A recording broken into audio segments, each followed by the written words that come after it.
श्रीमन्नारायणीयं दशकं 51 कदाचन व्रज शिशुभिः समं भवान् वनाशने विहितमतिः प्रघेतरां समावृतो बहुतर वत्समण्डलैः सते मनैर्निरगम दीशजेमनैः विनिर्यतस्तव चरणाम्बुजद्वयात् उदञ्चितं त्रिभुवनपावनं व्रजः महर्षयः पुलकधरैकवेवरैर् उदूहिरे धृतभवदीक्षणोत्सवा प्रचारयत्यविरलशाद्वले तले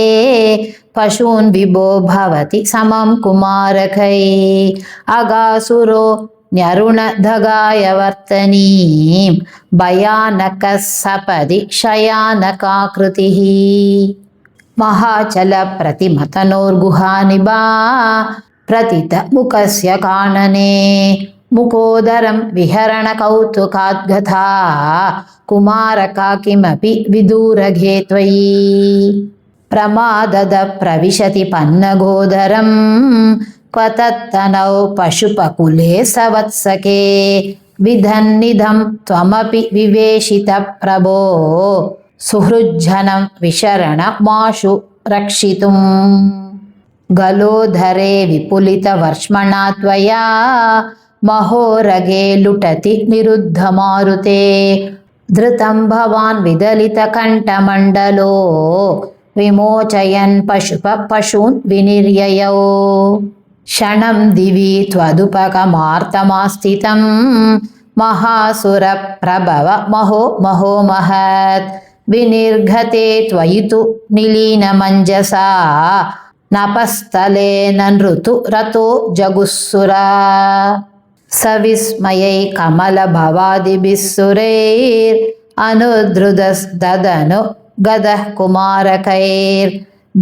पुनस्तरुणदशामुपेयुषी स्वकैर्भवान् तनुत भोजनोत्सवम् विषाणि कामपि मुरलीं नितम्भगे निवेशयन्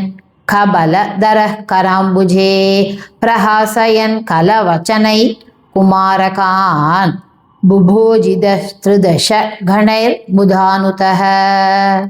सुखाशनं त्विह तव गोपमण्डले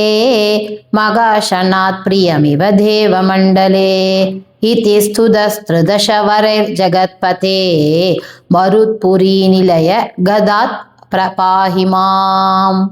श्री हरये नमः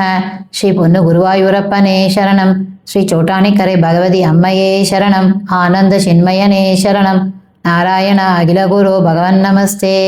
सर्वत्र गोविंद नाम संकीर्तनं गोविंदा गोविंदा।